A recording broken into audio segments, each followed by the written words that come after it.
candidato a evangelista, né? Acredito que este ano, até o fim do ano, o irmão Paulo, ele seja consagrado ao ministério evangelístico desta igreja. Na verdade, o irmão Paulo já é um evangelista, já tem feito um trabalho abençoado, né, de evangelismo, mas certamente ele será reconhecido. Vamos impor as mãos sobre o irmão e separar para esse ministério. Queridos, eu sem delongas, eu quero meditar um pouco com vocês em Apocalipse. Eu quero conversar um pouco com os amados irmãos acerca das 7 igrejas do Apocalipse. E nós sabemos, amados, que o livro de Apocalipse é uma carta, né? O livro de Apocalipse, ele foi escrito para as 7 igrejas, tá? Que estavam localizadas na Ásia Menor, hoje conhecida como a Turquia. Então, o propósito desse livro Apocalipse é mostrar para os irmãos dessas igrejas que a vitória do Senhor Jesus sobre o pecado era iminente. Então, as pessoas que viviam naquele tempo, os cristãos, tá? Eles sofriam de uma perseguição terrível. Nós sabemos que no tempo do imperador Nero, muitos cristãos foram presos, torturados, lançados a covas dos leões. O próprio apóstolo Paulo, ele foi decapitado por ordem do imperador Nero. Então, essa carta, esse livro, o Apocalipse, quando chega às mãos das 7 igrejas da Ásia, eles, ao tomar conhecimento, eles passam a ter certeza que Deus já tinha traçado um plano para derrotar todos os seus inimigos no mundo. Então, o propósito foi mostrar para os crentes, não só daquela época e agora, para nós, que Deus não perdeu e nem perde o controle da história da humanidade. Deus está no controle. Então, Deus, ele no início, ele já fala como vai ser o fim. É interessante isso, irmãos. Então, Deus, João, ele escreve essa revelação e Deus já declarou e já determinou como será o fim. E o fim será a vitória da igreja pela unção do Espírito. Aleluia. No poder do nome de Jesus. Aleluia. Então, eu quero meditar um pouco com vocês nessas 7 cartas que está registrada a partir do capítulo do versículo 1 do capítulo 2. Aleluia. Até o capítulo 3, tá? Capítulo 2, a partir do verso 1. Capítulo 3 até o verso 22, amém? Eu não vou ler, irmão, eu não tenho tempo para ler todas essas cartas, mas eu quero frisar aqui algumas características dessas 7 igrejas. Então, primeiro, amados, dessas 7 igrejas, queridos, apenas duas igrejas não foram criticadas por Jesus. Então vejam bem, das 7 igrejas, apenas duas não foram criticadas, não sofreram repúdio do Senhor Jesus quando ele envia a sua carta. E essas duas igrejas são Esmirna. A igreja de Esmirna não recebe uma crítica, tá? E a igreja de Filadélfia, ela também não recebe uma crítica condenatória, tá bom? Agora, as outras 5 igrejas, todas elas são criticadas em algum momento pelo Senhor. E isso vai nos trazer um ensinamento. Então veja bem, amados, veja bem, a igreja de Éfeso, o Senhor elogia essa igreja porque eles rejeitavam o mal, né? O Senhor elogia a igreja de Éfeso pela paciência que eles tinham.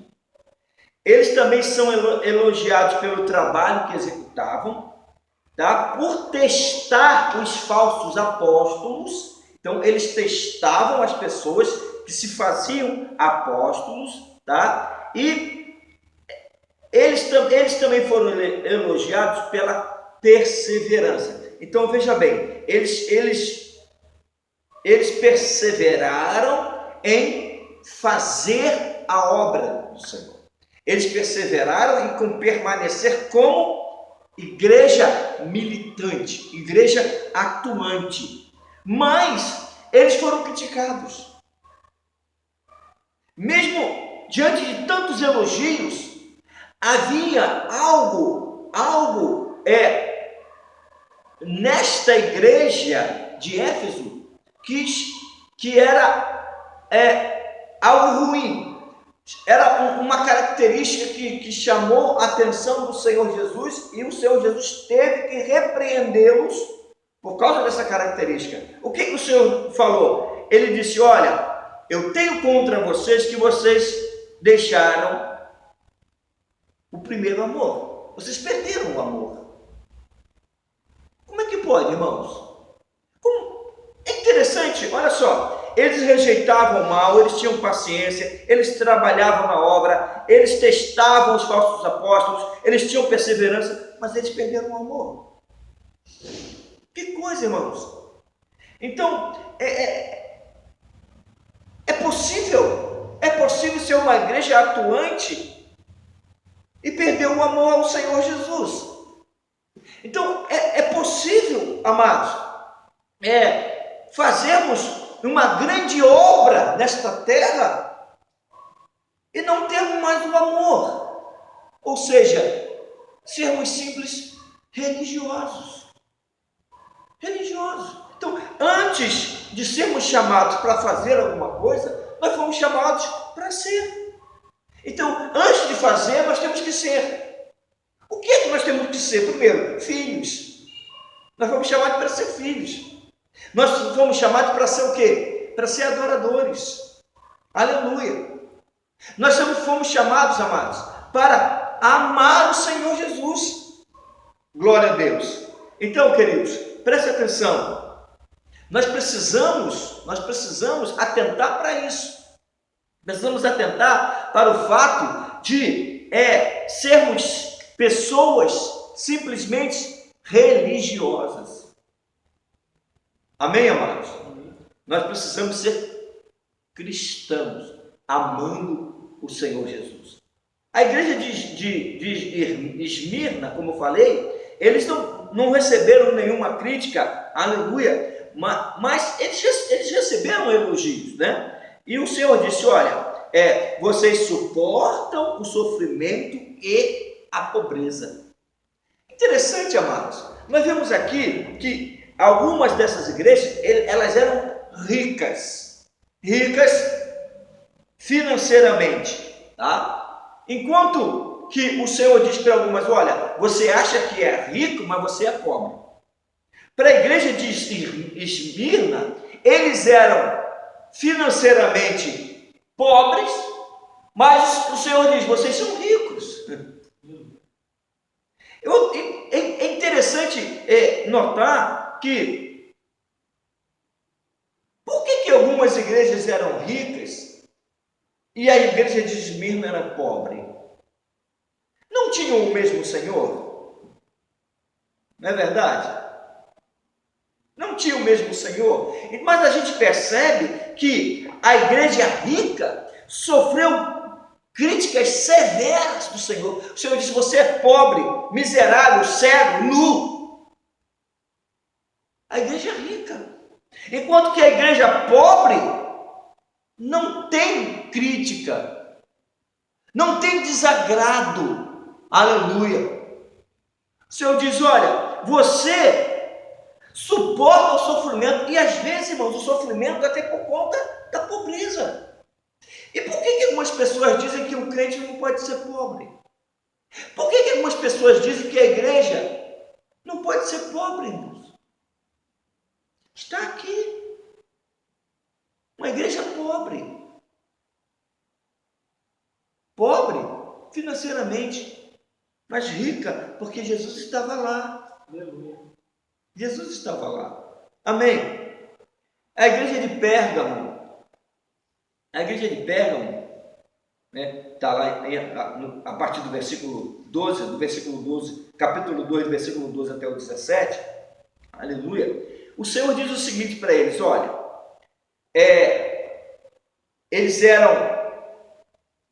eles foram reconhecidos pela fidelidade a Cristo, veja bem, fidelidade a Cristo, mesmo em meio ao martírio. Então, mesmo sendo perseguidos e alguns sendo presos e mortos, eles continuaram fiéis, tá? Mas a crítica que eles sofreram foi o seguinte: vocês toleram a imoralidade, a idolatria e as heresias. Olha que coisa, irmãos. A igreja era fiel a Cristo no fato de não negá-lo quando da perseguição. A igreja era fiel a Cristo mesmo diante da iminência de morte, do martírio. Mas, aleluia, a igreja não era fiel às doutrinas de Cristo. A igreja, eles toleravam a imoralidade e a idolatria, as heresias. Louvado seja o nome do Senhor. E o Senhor os repreende. Então, amados, a igreja está no mundo, mas a igreja não pertence ao mundo. A igreja, ela não pode mudar as pessoas que estão no mundo nas suas práticas. A igreja não pode viver criticando, né, as pessoas por suas práticas, as pessoas do mundo. Mas a igreja não pode permitir que o pecado entre no seio da igreja e permaneça ali.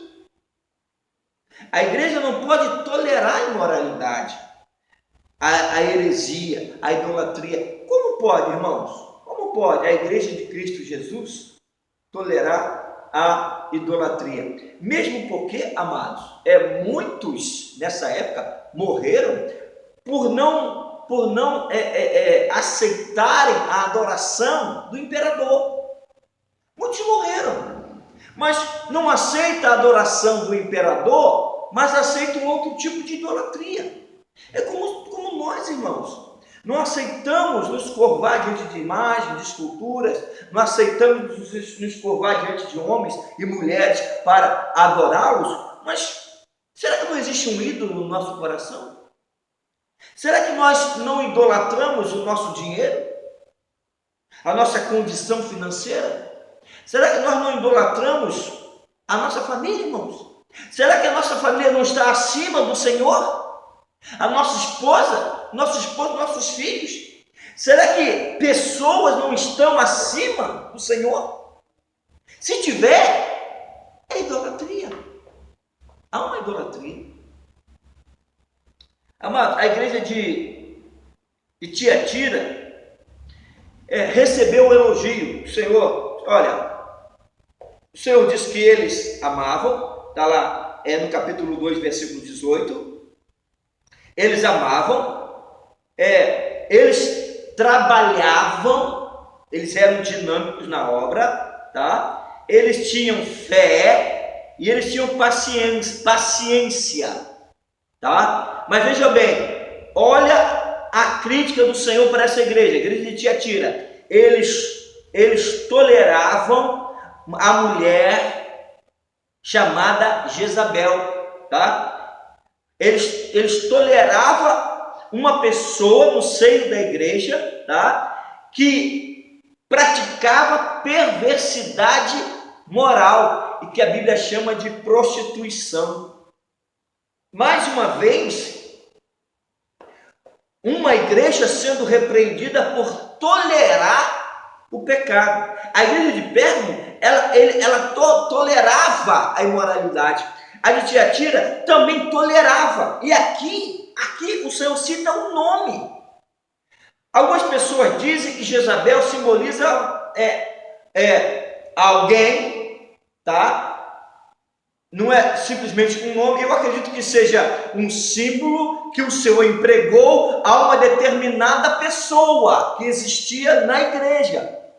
Então veja bem, a igreja tolerava as práticas idólatras, as práticas de prostituição desta pessoa no seu seio. E como que o Senhor diz? Olha, o Senhor diz assim, o Senhor está falando para a igreja. Ele diz assim, arrepende-te, aleluia. Amados, não só Jezabel tinha que se arrepender, mas a igreja tinha que se arrepender por tolerar essa mulher e as suas práticas no seu seio. A igreja de Sardes recebe um elogio, aleluia, lá no capítulo 3, no versículo 6, o Senhor vai elogiar, porque algumas pessoas em Sardes, mesmo diante da tribulação, da luta, eles permaneceram fiéis. Agora, o Senhor vai criticar, aleluia, que eles estavam, apesar de pensar em estar vivos, eles estavam mortos. Eles pensavam estarem vivos. Amados, isso é tão sério, Veja bem, o Senhor está falando para uma igreja. Então, é possível se ver vivo.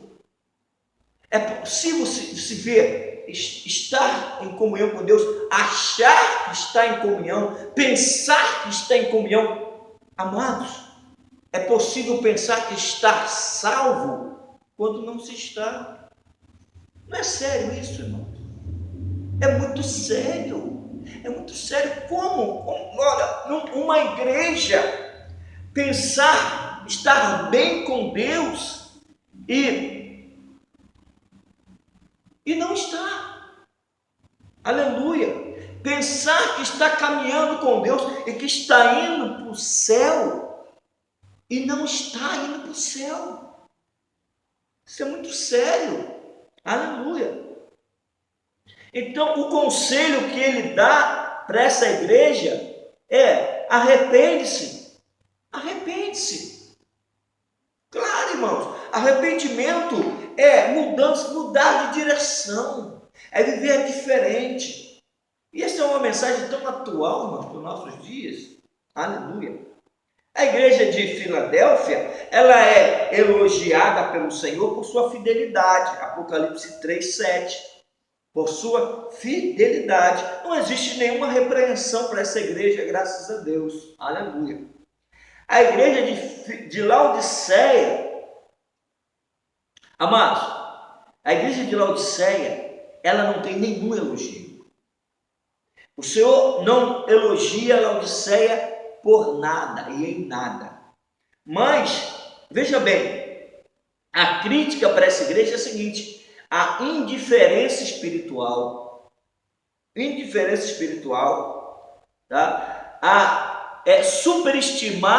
Eles superestimavam sua posição diante de Deus. E eu quero ler aqui essa carta, capítulo 3, Laodiceia, capítulo 3, daqui, versículo 14. Ao anjo da igreja em Laodiceia escreve. Ao anjo da igreja em Laodiceia escreve. Estas coisas diz o Amém, a testemunha fiel e verdadeira, o princípio da criação de Deus. Conheço as tuas obras, que nem és frio nem quente. Quem dera fosse frio ou quente. Olha o que o Senhor está falando para essa igreja. Olha. Versículo 16 diz: assim porque és morno e nem és quente nem frio, estou a ponto de vomitar-te na minha boca. O Senhor está falando assim: olha, eu estou com o estômago enjoado, eu estou enojado, eu estou prestes a vomitar.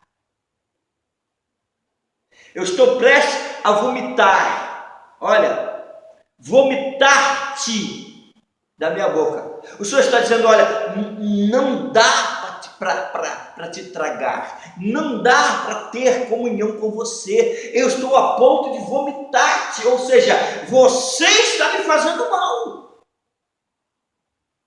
Que coisa terrível. O Senhor está dizendo que uma determinada igreja, amado, uma igreja que fala de Jesus, que canta, que ora, que evangeliza, e o Senhor diz: olha, eu estou a ponto de vomitar-te. Terrível.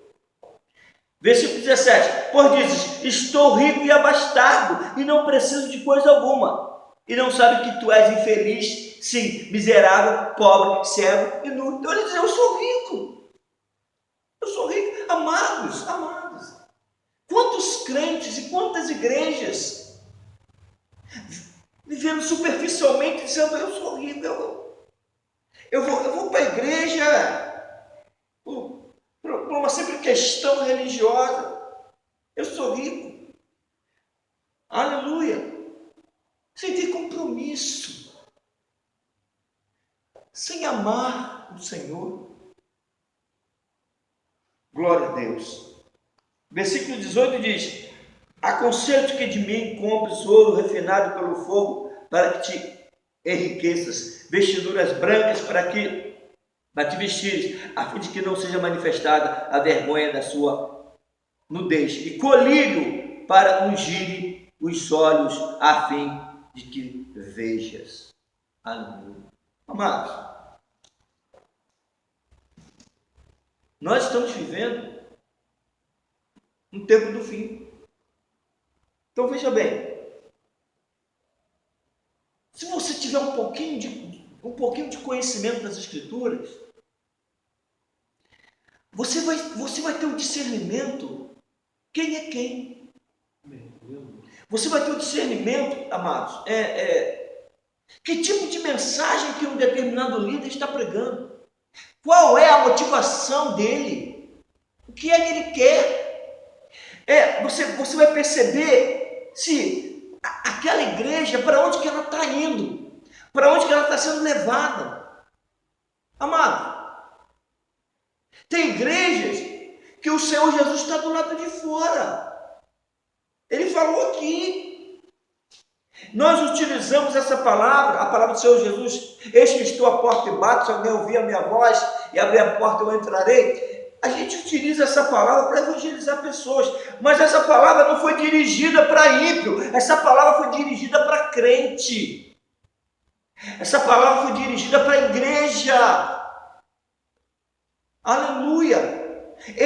Onde já se viu, irmão? Aquele que fundou a igreja e é responsável por mantê-la, estar do lado de fora sem poder entrar. É isso que nós temos visto por aí, irmãos. Igrejas abastadas, ricas, outras não, mas aonde o Senhor Jesus não pode estar. A porta está fechada. Aleluia. E mais interessante é saber que ele, Jesus, não desistiu da igreja. Mesmo sendo recusado, rejeitado, afinal de contas, ele é o cabeça.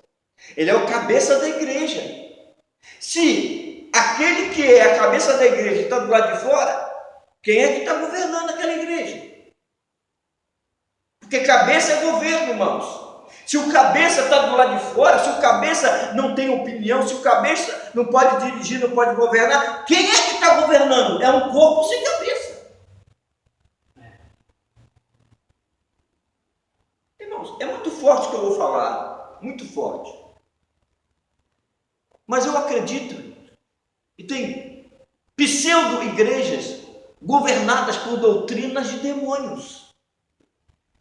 Uma igreja onde Jesus está do lado de fora, existe um espaço vazio para quem quiser ser o cabeça. E é aí que entram as doutrinas de demônios.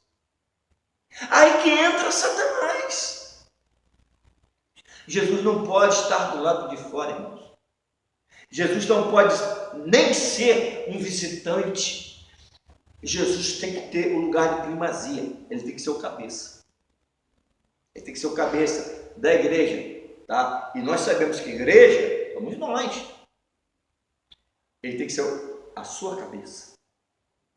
Ele tem que te governar. Ele tem que dirigir a sua vida. Aleluia. Aleluia.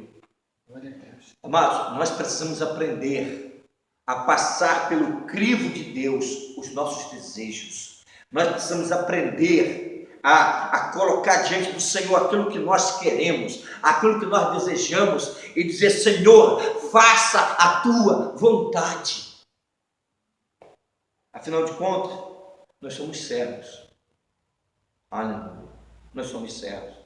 Queridos, o apóstolo Paulo, ele disse assim: para mim o viver é Cristo, e o morrer é ganho.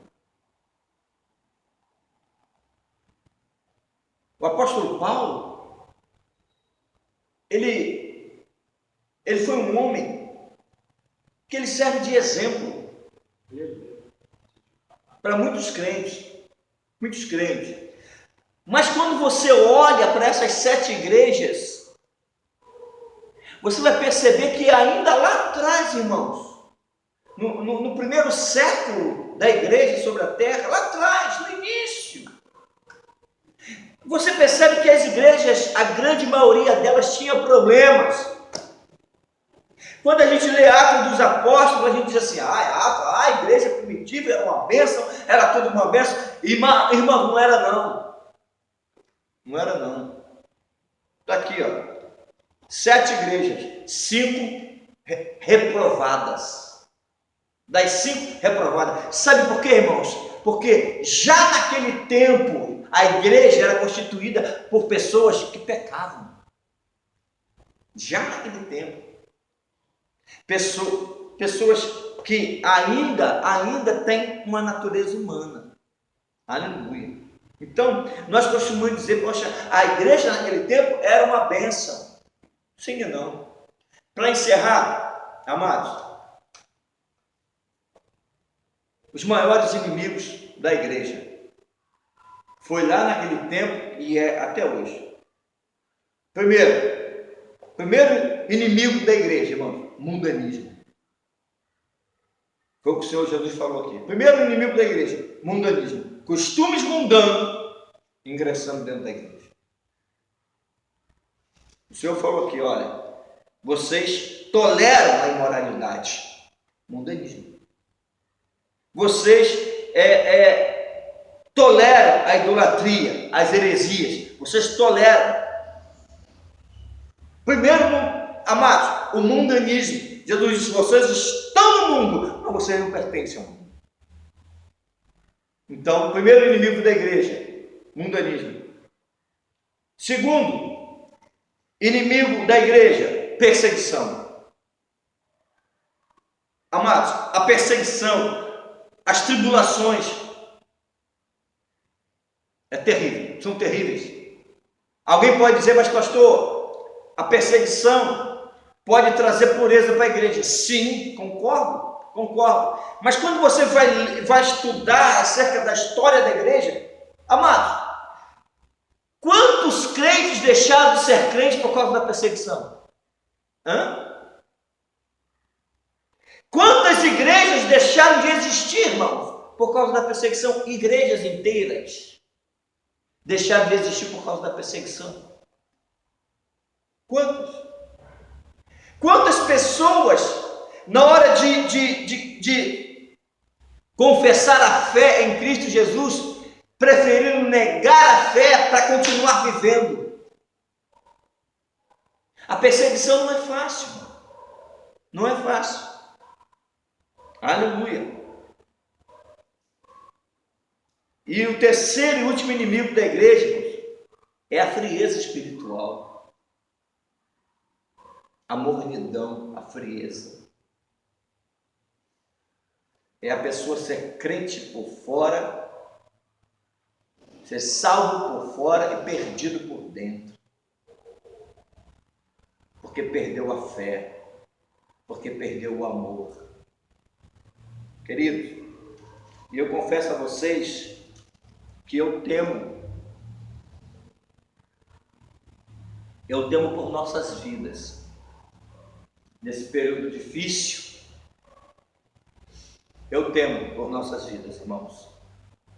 Eu temo porque eu não sei como que os cristãos, eu não sei como que vocês estão recebendo esse período pelo qual nós estamos passando, eu não sei. Eu não sei como nós vamos chegar lá do outro lado após essa fase, eu não sei. Eu temo. Porque algumas pessoas podem dizer: mas a fé pode aumentar. Sim, mas também pode diminuir. O amor pode aumentar, mas também pode, amados, esfriar. Pode esfriar. Aleluia. Algumas pessoas dizem: mas aí os crentes estão orando, estão buscando em casa, estão orando, estão jejuando. Será que estão mesmo? Será que estão mesmo? Eu percebo, irmãos, que alguns cristãos, eles não se dão o trabalho sequer de acompanhar as nossas lives. Não que seja alguma coisa importante, irmão, mas é a palavra de Deus. Pode trazer um alento, pode trazer um conforto, pode trazer uma edificação. Pode. Eu mesmo assisto, irmãos, pregações para me edificar, para me alimentar. Eu preciso disso. Eu preciso. Aleluia. Então eu temo por não saber como você vai estar quando tudo isso passar. Eu temo. Louvado seja o nome do Senhor. Mas eu oro para que o Senhor te ajude a conservar a fé, o ânimo, a perseverança. Eu oro para que o Espírito do Senhor, aleluia, te dê toda a graça, toda a força necessária para você vencer esse período no qual nós estamos passando. Você chegar lá do outro lado, chegar bem, chegar edificado, chegar com fé e com experiência diante do Senhor. Que Deus abençoe você. Deus abençoe sua casa.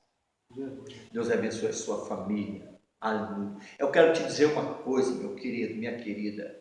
Eu não sei se você crê como eu creio, mas nada fugiu do controle do Senhor, irmãos. O irmão Paulo aqui falou que um músico de uma determinada igreja morreu. Amados, a morte para o crente é ganho. Eu falei aqui outro dia, o servo de Deus. Aí eu me lembrei agora da pastora Valnice Milhomes. Ela disse uma coisa muito interessante. Ela disse que na caminhada com Deus, lá no início, ela falou assim para o Senhor: Senhor, eu te prometo te obedecer em tudo que o Senhor me mandar. Eu te prometo, Senhor. E aí ela começou na sua caminhada, e um dia o Senhor disse para ela assim: você vai ter que ir para a África. Ela não tinha dinheiro para viajar, ela não tinha condição financeira. E alguém perguntou para ela: mas como você vai para a África? Você não tem condição. Ela disse: isso não é problema meu. Eu gostei muito disso, né? Ela falou: isso não é problema meu. A minha responsabilidade é obedecer ao Senhor. E o problema de não ter dinheiro não é meu, é dele. O problema é dele, não é meu. Deixa eu te dizer uma coisa, meu querido. Obedeça ao Senhor. Obedeça ao Senhor. Essa questão de pandemia, o problema não é seu. Tá, tudo bem, eu sei que muita gente não acredita, não crê nisso. Beleza, tudo bem. Eu creio. Eu creio. O problema não é meu. Quem tem que me guardar é o Senhor. Não é meu. Aleluia. O Senhor é que tem que me guardar. Tudo bem, eu preciso, como cidadão, eu preciso obedecer às autoridades e fazer o que precisa ser feito. Amados, aleluia. Mas se a minha vida está nas mãos do Senhor, aleluia, Ele prometeu estar comigo, Ele prometeu ser o meu refúgio e a minha fortaleza, Ele disse que é o guarda fiel, aleluia, Ele disse que até os fios de cabelo da minha cabeça estão contados, aleluia, Ele disse que existe um livro da minha história, desde quando nasci até o dia da minha partida. Amados, Ele está no controle de todas as coisas e eu não tem quem possa tirar a minha vida antes do tempo. Tudo bem, me desculpe, talvez você não creia assim. Eu creio assim. Eu creio assim.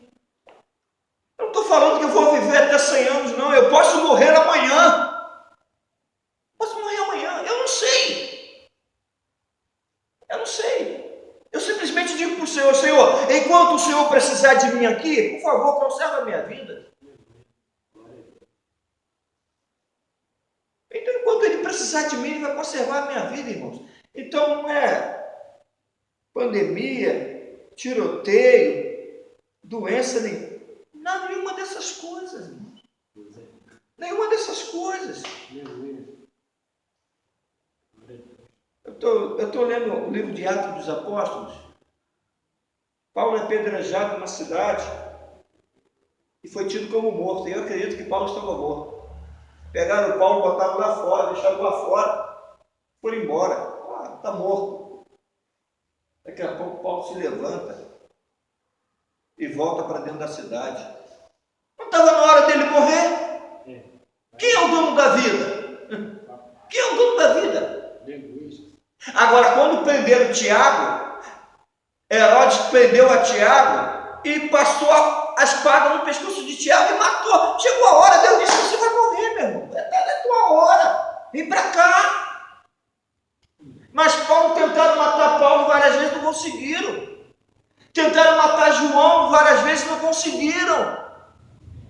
Por quê, irmãos? Porque a última palavra vem dele, vem do soberano. Deixa eu te dizer uma coisa, ele não é só Senhor da tua vida não, ele é Senhor do universo. O ímpio não sabe, mas ele é Senhor do ímpio também. Porque quando ele diz, ó, chega, você vai morrer. Vai morrer. Amém. Deus abençoe, já falei demais. Vamos orar. Eu quero orar nesse momento pela irmã Alexandra. E eu quero pedir os irmãos que orem pela irmã Alexandra, tá? Aqui da igreja de Vila Kennedy. Ore por ela. Ore pelo seu esposo, sua família, amém? A nossa irmã está precisando, está carecendo da nossa cobertura espiritual. Vamos orar. Senhor, eu creio piamente, Senhor, e fielmente, que aquilo que o Senhor falou, aleluia, ainda tem validade nos nossos dias. Eu creio, Senhor, eu creio piamente, Senhor, aleluia, aleluia, que aqueles que pertencem ao Senhor, o Senhor os guarda e o maligno não toca. Eu creio nisso. Senhor, quando Jesus disse que estaria conosco todos os dias, eu creio, Senhor, que nesse exato momento, Ele, Jesus, está comigo e está com todos aqueles que pertencem a Ti. Eu creio, Senhor. Eu creio, assim como o Senhor conservou a vida de Paulo, assim como o Senhor conservou a vida de Pedro, de João, Pai, aleluia, o Senhor vai conservar a nossa vida até o fim, que eu não sei quando é. Eu não sei quando será o meu fim, Senhor, e nem o fim dos meus amados irmãos, mas a Tua palavra diz que o Senhor é fiel, e eu creio, Tu és fiel, Tu és fiel. Pai, eu quero agora orar por cada pessoa desta noite, Senhor. Eu quero orar por cada um, meu Deus, que assiste esse vídeo. Meu Deus, aleluia, meu Senhor, que a Tua presença esteja nesta casa.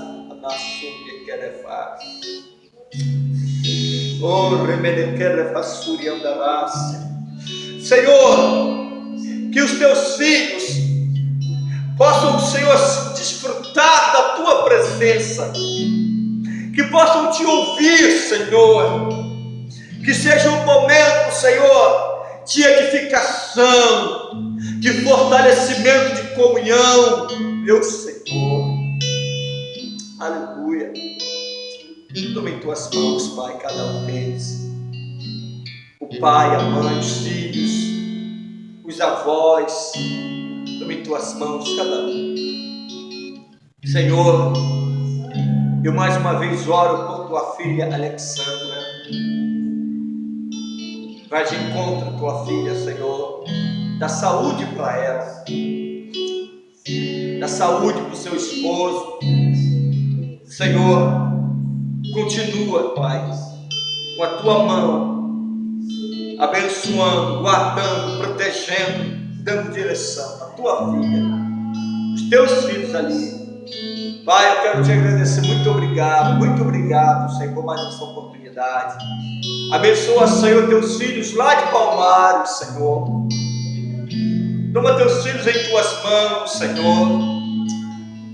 Oh Deus, eu coloco cada um, Senhor, sob os Teus cuidados. Abençoa os Teus filhos de Vila Kennedy, Senhor. Seja os Teus filhos, Pai. Abençoa a Tua igreja em todos os lugares. Abençoa o governo desta nação, Senhor.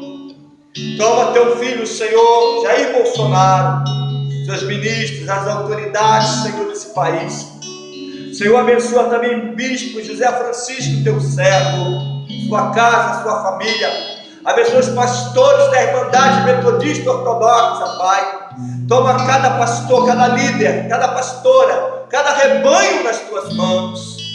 Nós te pedimos, Pai, te agradecemos, em nome de Jesus. Amém, Senhor. Que o grande amor de Deus, nosso Pai, a graça salvadora do nosso Senhor e Salvador Jesus Cristo e as consolações do Espírito Santo de Deus seja com cada crente neste lugar, não somente hoje, mas para todo sempre. Se você recebe, você diz amém. Glória a Deus nas alturas, paz na terra aos homens a quem Ele quer bem. Deus abençoe a todos. Em nome de Jesus.